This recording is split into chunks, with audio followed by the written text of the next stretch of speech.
Kerana kesedihan itu adalah senjata syaitan.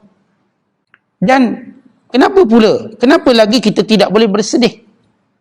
Kerana bersedih itu akan menyebabkan penyakit hati.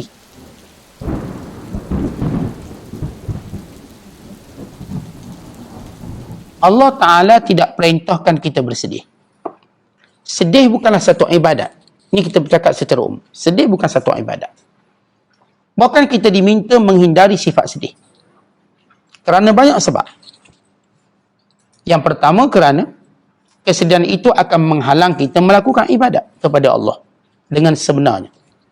Dan kesedihan itu menghalang kita melakukan tanggungjawab. Sebagai khalifah Allah di muka bumi, sama ada sebagai suami, sebagai seorang anak, sebagai seorang isteri, sebagai seorang bapa, ibu atau sebagainya, apa sahaja status sosial kita.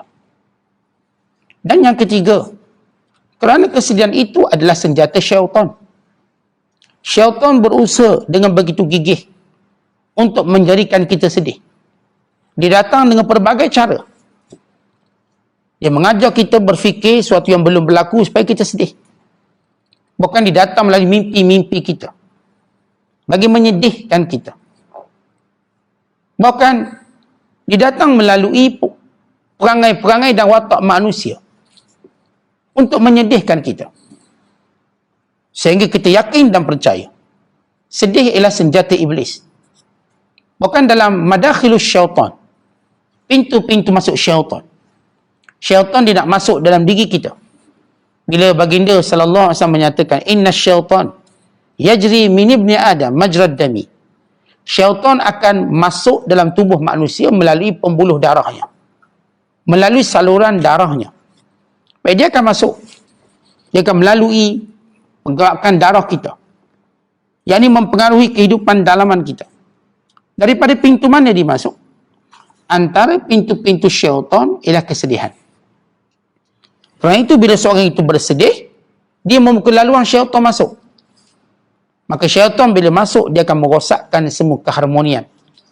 Umpama syaitan bila masuk, bagaikan musuh, dapat masuk dalam satu kota, dia akan menghancurkan semua. Segala kedamaian kita yang masih berbaki, yang masih ada, diranapkan. Oleh siapa? Oleh syaitan. Dan kenapa lagi kita tidak boleh bersedih? Kerana bersedih itu akan menyebabkan penyakit hati. Dan penyakit bila berada di hati, dia akan melemahkan keazaman kita, melemahkan kehendak kita, bahkan menjadikan kita hilang kegembiraan terus. Walaupun kita masih dikelilingi nikmat yang banyak.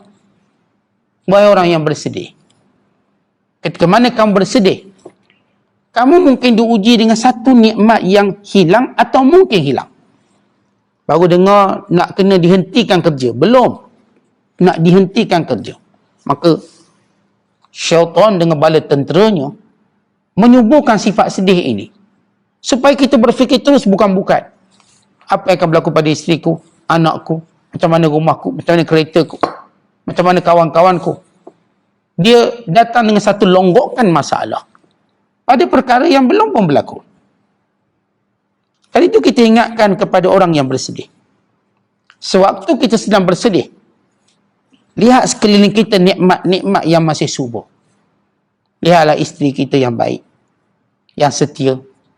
Lihatlah anak-anak kita yang comel, yang manja. Lihatlah kita masih punya sahabat-sahabat yang baik. Lihatlah kita masih duduk di rumah yang selesa. Lihatlah kita masih punya kenderaan yang selesa. Lihatlah kita masih lagi mampu berselera makan dan minum. Lihatlah kenikmatan-kenikmatan yang lain. Hilangkan kesedihan.